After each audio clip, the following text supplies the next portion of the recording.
Et du 13h15, Roch-Marc Christian Kaboré est de retour de Cotonou au Bénin. Le président du Faso a pris part à 2 rencontres au sommet importantes pour le Burkina.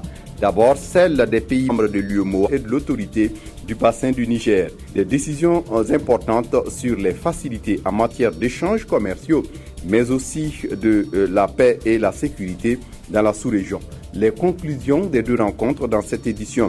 Et puis à Kokolo, un village situé dans la sphère d'influence du barrage de Soum dans le Boulkemde, la maraîchiculture occupe principalement les jeunes. Mais le problème, le périmètre exploité n'a pas encore été aménagé comme prévu et les producteurs peinent à écouler leurs produits. Constat sur place d'une de nos équipes. Mesdames, Messieurs, bonjour. Ravi de vous retrouver.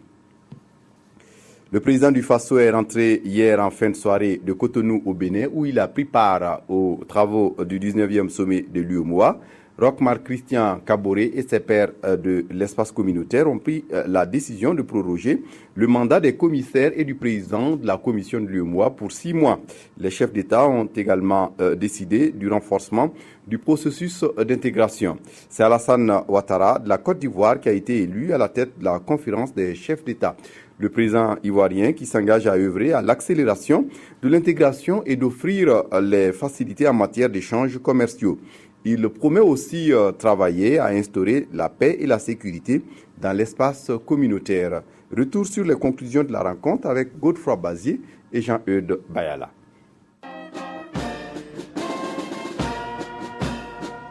À Cotonou, les chefs d'État et de gouvernement ont donné une sorte de lenga aux commissaires et au président de la commission de l'UEMOA. Leur mandat a été prorogé jusqu'au prochain sommet qui verra le Niger prendre la présidence de la commission. Ce consensus trouvé, toutes les autres questions étaient moins délicates à traiter. La présidence en exercice de la conférence des chefs d'État a été confiée à Alassane Ouattara de Côte d'Ivoire. Les chefs d'État ont adopté de nombreuses mesures allant dans le sens du renforcement du processus d'intégration à travers la mise en œuvre de chantiers. Traverse la justice de l'UEMOA depuis 2 ans a été évoquée et les propositions émises par un haut comité mis en place ont été adoptées par la conférence.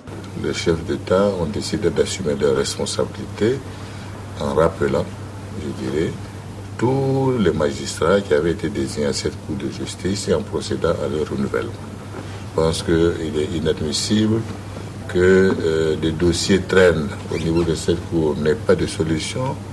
Il est inadmissible que des magistrats eux-mêmes ne respectent pas leurs textes et se mettent dans un mouvement qui paralyse l'organisation depuis 2014 pratiquement. Et de ce point de vue-là, en tout cas, les chefs d'État ont été fermes là-dessus et je crois que nous avons signé un acte qui doit permettre de changer tout ce qui était là-bas et permettre à l'institution de jouer son rôle. La stabilité financière dans l'Union et la réglementation du secteur de la monnaie électronique ont été passées au pain fin. L'UEMOA a lancé une étude sur la rationalisation des institutions de l'Union monétaire ouest-africaine. Ces études sont en cours, ne sont pas encore terminées. L'objectif étant de réduire les dépenses et les charges que chaque État porte pour supporter l'UEMOA. Donc, ces études étant en cours, nous avons eu à faire simplement un point à mi-parcours du travail qui est fait par les experts. Et ce travail sera terminé pour le mois de février, le temps de permettre à ce que, effectivement, nous puissions prendre des décisions. À Cotonou, la sous-région s'est félicitée des processus électoraux qui sont déroulés de manière satisfaisante au Togo, en Côte d'Ivoire et au Burkina. Au cours de ce sommet, le Burkina Faso a été beaucoup salué, tant du point de vue de sa transition que du point de vue de l'élection transparente qui a été organisée. Et ce qui est une fierté, en tout cas pour notre pays. Cette première sortie a permis au président Roch-Marc Christian Kaboré de défendre sa vision des mieux-être des peuples. Dans l'après-midi du 8 janvier 2016, les chefs d'État du Tchad et du Nigeria ont rejoint les chefs d'État de l'espace UEMOA pour un sommet des pays membres de l'autorité du bassin du Niger. Il est question ici de collaboration entre les deux organisations, à savoir l'UEMOA et le bassin du Niger pour sauver le fleuve Niger. Des détails avec Godefroy Bazier et Jean-Eudes Bayala. Dans l'après-midi, les chefs d'État et de gouvernement de l'UEMOA ont été rejoints par les présidents tchadiens Idriss Déby et nigériens Muhammadu Buhari pour examiner les moyens de sauver le bassin du fleuve Niger qui intéresse 9 pays d'Afrique de l'Ouest et du Centre. Et ce 11e sommet de l'ABN n'a pas lésiné sur les moyens humains et financiers en adoptant un plan opérationnel qui s'étend sur 10 ans. Ce plan opérationnel va nous permettre de réaliser des grands investissements sur le bassin. Donc il a été adopté et ce plan opérationnel, la nouveauté c'est qu'il intègre le PIC, c'est-à-dire le plan d'investissement climat que nous avons défendu lors de la COP21 à Paris. Nous avons avec l'ensemble des États membres de l'ABN élaboré le plan d'investissement climat. Mais il fallait, dans le cadre de l'opérationnalisation du plan stratégique, faire en sorte que le plan opérationnel et le plan d'investissement PIC ne soient pas deux documents séparés. Mobiliser plus de 4 000 milliards de francs CFA pour remettre à flot le fleuve Niger ne sera pas du tout repos. Un effort supplémentaire est demandé aux États membres de l'ABN pour une contribution de 10% du budget pour la réalisation de cet important investissement. Il faut réunir une réunion de bailleurs de fonds pour déjà discuter de ces questions. Mais il est prévu également que les États fassent un effort, puisque c'est un programme qui doit se dérouler de 2016 à 2024. Donc un effort de 10% doit être fait pour apporter la part des États à la contribution de l'exécution de ce programme. Nous avons dit qu'il était important quand même que nous regardions encore une fois ces montants que nous voulons apporter pour être sûrs que nous allons respecter nos engagements en la matière. Le secrétariat exécutif de l'ABN a été confié au Tchad et la présidence en exercice au président Muhammadu Buhari du Nigeria. À Cotonou, l'Afrique de l'Ouest et du Centre a commencé 2016 par la prise de mesures énergiques pour relancer son économie. Le schéma d'aménagement et de développement durable de la zone d'influence de l'aéroport de Donsin fait l'objet d'un examen à Ouagadougou. C'est la Commission nationale d'aménagement et de développement durable qui a voulu voir clair dans son contenu. Hier, en session extraordinaire, la Commission s'est penchée sur les propositions tendant à permettre l'aéroport de s'installer comme il se doit, mais aussi aux populations riveraines de pouvoir continuer des activités de production. Plus de détails avec Kadissa Nogo. Pour parvenir à une gestion durable d'un espace, il importe au préalable de l'aménager de façon cohérente, harmonieuse et intégrée. Conscient de ce principe, le gouvernement du Burkina Faso a entrepris depuis l'année 2000 le projet de construction de l'aéroport de Donsin. Dans le cadre de la réalisation de sa mission, la Direction générale de la maîtrise d'ouvrage de Donsin a entrepris l'élaboration d'un schéma directeur d'aménagement et de développement durable de la zone d'influence de l'aéroport de Donsin. L'objectif visé par cette session est d'examiner et d'adopter le schéma directeur.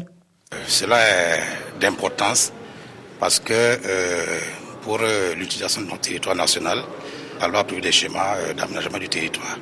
Ces schémas doivent être en cohérence entre eux et les schémas de niveau inférieur doivent être conformes aux orientations des schémas de niveau supérieur. Donc la tâche aujourd'hui principale, c'est de s'assurer que les orientations de cet instrument qu'on va examiner aujourd'hui sont conformes aux orientations du schéma national d'aménagement et de développement durable du territoire, qui est le schéma fondamental au Burkina Faso. Les participants vont approfondir la réflexion sur la prise en compte des droits fonciers des personnes affectées par le projet et formuler des observations à même de garantir la cohérence et l'opérationnalité du schéma. Le barrage de Soum dans le Boulkemdé est le plus grand de la province avec une capacité de stockage de 103 millions de mètres cubes d'eau. Il demeure un espoir pour les populations de la localité qui mènent des activités diverses autour. Kokolo est un village dans la zone d'influence du barrage et là-bas, la maraîchiculture est actuellement la principale activité qui occupe les jeunes, même si les périmètres exploités n'ont pas encore été aménagés comme prévu. Et à cela s'ajoute le problème d'écoulement de la production. Focus sur l'activité avec Draman Dadian et Isaka Ouedraogo. Kokolo à l'aube. Adama Kafando est agropasteur. Et depuis la réalisation du barrage de Soum, il s'adonne également à la maraîchiculture. Une activité qui occupe la quasi-totalité des jeunes de Kokolo, son village, situé de part et d'autre du barrage. On profite du barrage pour la maraîchiculture. Nous produisons de la tomate, des oignons et même du gombo. Tout au long du barrage, des champs de tomates à perte de vue. Des tomates prêtes à la récolte, mais l'écoulement pose problème.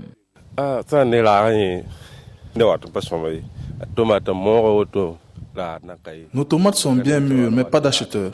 Des Ghanéens viennent parfois acheter, mais ce sont eux qui fixent les prix. Ça ne nous arrange pas, mais on est obligé de faire avec.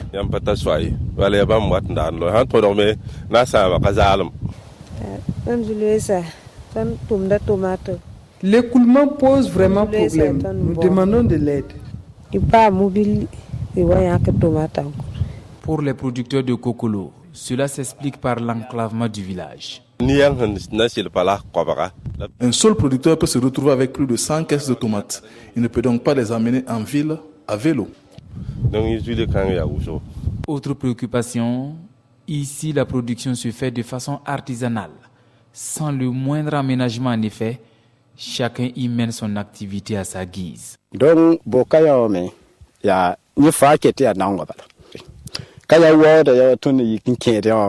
nous creusons des caniveaux pour l'irrigation. L'aménagement prévu n'est pas encore arrivé ici. Pas de grillage et nous sommes confrontés à la divagation des animaux.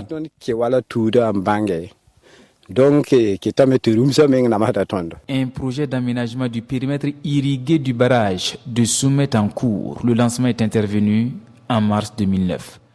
Mais en attendant, le barrage est menacé d'ensablement par endroits et les maraîchers toujours à la poursuite de la ressource eau. À Dori, dans le Sahel du Burkina, les charrettes à traction animale jouent un rôle important dans le transport des marchandises et même des personnes dans une ville où les taxis se font désirer. Pour les habitants de la ville, le recours à la charrette à traction animale n'est pas un fait nouveau, mais il a bien suscité la curiosité d'Aboubakar Sagnon et de Amadou Ilboudou. Nous sommes vendredi, jour de marché de Dori. La gare routière et le grand marché de la ville grouillent de monde. Ici, pas besoin de chercher un taximan pour le transport des bagages et des marchandises. C'est une tâche réservée aux charretiers. Les charrettes, on les croise à tous les coins de rue, aux abords du grand marché, comme à l'intérieur de la ville. Tractées par des ânes, elles transportent tout. Les effets personnels, le bois de chauffe, les sacs de céréales, de fruits et de légumes, le foin et même les animaux. Les marchandises là, c'est pour la vieille qui est dans le marché. Elle s'appelle Namokere. Et puis si j'amène ça au marché, je prends 200 francs. Je ne peux pas compter les voyages que je peux faire, mais je peux gagner par jour 4 000 francs ou 5 000 francs comme ça. Pour les clients, les raisons de l'utilisation des charrettes sont économiques. Mais je viens de quitter Aguarum comme ça. Bon, moi j'ai chargé mes bagages sur la charrette parce que bon, souvent les charretiers là c'est moins cher par rapport au tricycle là. Voilà. Comme ça c'est combien par exemple? Bon, ça ne dépasse pas 300. Bon, ça dépend du prix que vous entendez quoi. Il peut dire 300 comme 400 ou 350. Pourtant si c'est les tricycles là, il peut te dire 1000 francs ou il peut te dire 750. Les charrettes à Dori et ses environs sont aussi un moyen de transport des hommes. Les charrettes ici, c'est un moyen de locomotion et un moyen de transport vraiment très très très sérieux. C'est ce qu'on a le plus même pour faire notre transport ici. Donc tous les villages qui sont jusqu'à 42 km ont des charrettes et la plupart du temps, le vendredi, ils sont à Dori. Sinon même à Dori, vraiment, je ne pense pas qu'il y ait une seule maison où il n'y a pas une charrette. C'est un peu difficile. Selon les habitants de Dori, l'utilisation des charrettes comme moyen de transport des hommes et des marchandises existe depuis des centaines d'années. Et à les entendre, ce mode de transport n'est pas prêt à disparaître malgré la présence de moyens de transport motorisés. Si l'on peut reprocher aux charrettes d'être moins rapides et d'être encombrantes dans la circulation, elles ont l'avantage d'être un moyen de transport écologique car elles n'émettent aucun gaz à effet de serre, un plus pour l'environnement et la santé humaine. Voilà une transition toute trouvée. Sodigaz, une société de distribution de gaz au Burkina, a construit un centre de remplissage à Balolé, à quelques encablures de Ouagadougou. Selon l'entreprise, le centre a une capacité de remplissage de 50 tonnes de bouteilles de gaz par jour. Et ses responsables sont allés hier montrer ses possibilités aux journalistes. Aimé Solange Digman faisait partie de la visite guidée, son compte rendu. 50 tonnes de bouteilles de gaz butane de 3 kg et plus pourraient sortir quotidiennement de ce centre de remplissage mis en place par la société de distribution de gaz, Sodigaz, si le gouvernement donnait le feu vert pour son opérationnalisation. La raison avancée par le gouvernement pour ne pas autoriser cette production est le manque d'aide de stockage. Nous avons dit, comme vous avez pu le constater, cette unité, nous ne faisons pas du stockage. Les citernes se connectent directement et on remplit les bouteilles. C'est une unité d'appoint pour au moins soutenir la production qui est celle de l'État pendant les périodes de forte consommation. Et on profite aussi d'interpeller les nouvelles autorités qui viennent pour qu'elles puissent du moins jouer leur rôle pour que vraiment nous puissions mettre fin à la souffrance des populations pour avoir du gaz. Installé à Balolé, à 20 km de Ouagadougou, ce centre de production est doté d'un local technique en énergie, d'un poste de contrôle, d'un dépotage, d'un bâtiment administratif et de 8 postes de remplissage, dont 7 postes de 12, 6 et 3 kg à robinet et à vanne, fonctionnant sur un système pneumatique avec les normes de sécurité requises. Nous sommes dans une zone quand même à risque, donc nous avons évité tout autre système où il y a des frottements. Qui parle de frottement parle d'échauffement également. Donc voilà pourquoi on a priorisé le système pneumatique ici, où il n'y a pas de frottement, il n'y a pas d'échauffement pour le fonctionnement de nos différentes machines. Le coffret que nous avions ici, c'est le coffret typiquement anti-explosion qui nous aide vraiment à prévenir contre toute éventualité ici. Cette unité de production a été mise en place depuis juillet 2015 suite à la pénurie de gaz de décembre 2014 et janvier 2015 pour appuyer la production de la Sonabi. Tout autre chose à présent, l'unité d'action syndicale ouvre un débat sur le syndicalisme et la politique. C'était à l'occasion d'une conférence publique hier à Ouagadougou. Une conférence qui a permis de comprendre les nuances entre les deux voies, syndicalisme et politique, même si toutes deux tendent à la revendication. L'exposé a fait ressortir également la nécessité de clarifier le rôle du syndicaliste dans la politique et de montrer comment éviter le mélange des genres. Fabrice Nébier, Hortense Evelyne Yélémou. La question du rapport entre syndicats et politique est évoquée très souvent dans bien de débats. Selon l'unité d'action syndicale, elle est évoquée sous forme d'accusation, d'où cette conférence publique. Beaucoup d'acteurs politiques, quand ça ne les arrange pas, on les taxe de faire de la politique, mais quand l'action du mouvement syndical les arrange, ils se taisent là-dessus. Donc nous ne sommes pas dupes, il nous appartient également d'éduquer les militants, d'autant qu'il n'y a pas une très grande limite entre le parti politique et l'organisation syndicale. À la question de savoir s'il est interdit aux syndicats de s'intéresser à la politique, la réponse est non, car le syndicat a un rôle de veille sur les actions politiques. Le champ commun comprenait très bien que l'ensemble des mesures politiques qui sont prises ont un impact, qu'on le veuille ou pas, sur la vie des citoyens. Donc il appartient aux dirigeants syndicaux, à l'organisation syndicale, de se donner les voies et moyens, de s'éduquer, de faire en sorte à être à la hauteur de l'analyse critique de l'ensemble des décisions politiques qui sont prises et de mesurer l'impact sur les populations et prendre position. Et ce ne sont pas les participants à cette conférence qui diront le contraire. La leçon a été apparemment bien assimilée. J'ai trouvé que la conférence était bien, parce que ça m'a permis de replonger dans l'histoire et puis de comprendre ce qui s'est passé le 3 janvier 1966 avec Maurice Yamego. Le syndicat qui se dit qu'il ne fait pas la politique se trompe. Il doit bien évidemment faire la politique parce qu'il doit jouer le rôle de contre-pouvoir. En un mot clair, on peut dire qu'il n'y a pas de barrière entre syndicats et politique. Seulement qu'on invite les syndicats à faire de la bonne politique et non la politique politicienne pour soutenir un régime en place. Une chose est sûre pour Bassol Mabazi, conférencier, c'est un droit pour le syndicat de s'intéresser aux actions politiques. Mais le syndicat ne peut prétendre en aucun cas à un poste politique. En culture, que se passe-t-il lorsque 5 hommes, tous décédés de manière très différente, doivent s'affirmer après la mort sur une zone déserte dans l'au-delà? C'est à cette question existentielle que le CITO, le Carrefour international de théâtre de Ouagadougou, invite le public à trouver les réponses en ce début d'année. Pour sa première sortie de 2016, le CITO commence avec une pièce qui interpelle les consciences sur le vivre ensemble. Aruna Mare a assisté hier à la grande première de cette pièce. Émotions et commentaires. À l'affiche ce soir du CITO, le Carrefour international de théâtre de Ouagadougou, la grande première de la pièce à tout jamais. Nous sommes dans l'au-delà. 5 morts d'horizons divers avec des sentiments, leur goût de la vie et des croyances se retrouvent. Leur défi, s'affirmer et vivre ensemble. Moi, mon fils là, oui, tout le temps il veut porter les chaussures de ses grandes sœurs. Je l'en ai vite empêché. Le premier blanc là, il est assis. Moi je croyais que c'est un masque, alors que c'est un blanc. Il y a un autre qui est habillé en blanc là. Je crois que c'est un masque qu'on a recouvert de tissu, alors qu'il est vivant. Donc ça là, si je me souviens, ça me fait rire. Et je suis très content. Ces différents protagonistes, au parfum de l'actualité à tout point de vue, se trouvent pris au piège de leur propre système. Ce voyage initiatique dans l'univers des morts est un projet mis en route par 2 structures, le CITO et Cook Production de la Suisse. Nous, on a imaginé notre au-delà avec ces hommes.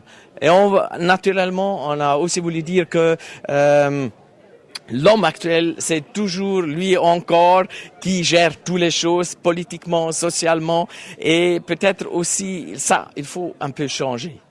Roger Nideguer n'est pas à sa première expérience. Il a déjà coproduit plusieurs pièces de théâtre à Ouagadougou. À tout jamais est à découvrir aussitôt jusqu'au 23 janvier. On termine ce journal par la revue de presse. La revue de presse des hebdomadaires cette semaine est consacrée au journal du jeudi qui revient sur la majorité formée à l'Assemblée nationale par le MPP et ses alliés.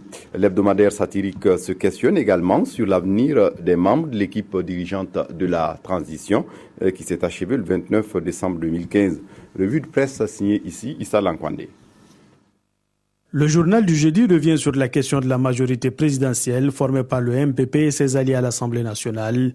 Une majorité complexe, affirme Gigi, du fait de l'hétéroclisme de ses acteurs. Si elle vise à conférer au président Roch les clés du plein exercice du pouvoir, cette majorité aura cependant besoin d'être surveillée comme du lait sur du feu, lance l'hebdomadaire satirique, tant il sera difficile de trouver le bon équilibre entre les partis formant son socle. Pour que la majorité ne soit pas des plus instables, il n'y aura pas mieux que Salif Diallo pour concilier les positions et trouver un terrain d'entente. L'homme est connu pour être un fin politique et dans un contexte où les alliés ne voudront pas perdre leur âme en accompagnant simplement le MPP dans la gestion des affaires, Salif Diallo devra user de ses talents pour maintenir cette majorité et pour arrondir les angles au profit de son camp. Cela passera aussi peut-être par la participation des alliés au gouvernement. Le nouveau Premier ministre est attendu sur la question pour des actes forts à même de marquer la rupture d'avec l'ancien système et de poser les bases de l'espérance nouvelle. Autre sujet dans les colonnes de Gigi, quelle destination pour le trio KZS, des initiales des principaux acteurs de la transition politique qui vient de s'achever. De l'avis du dromadaire, leur CDD ayant expiré, chacun d'eux a le loisir de se trouver d'autres champs de tir professionnels. Quel point de chute pour Kafando, Gigi croit savoir que l'homme le voirait du côté des nouvelles autorités, auprès desquelles il s'est dit disposé pour accompagner en cas de besoin. Que dire de Yacouba Isaac Zida, l'ancien Premier ministre? Diplomatie, politique, mécénat ou tout cela à la fois, s'interroge Gigi. Le dromadaire dit être certain que le général 3 étoiles n'a aucune envie de retourner dans les casernes. Quant à l'ancien président du CNT, Chérif Sy, on attend également de connaître son point de chute. C'est tout pour ce journal. Merci de votre attention. Très bonne suite des programmes sur la RTB. Au revoir.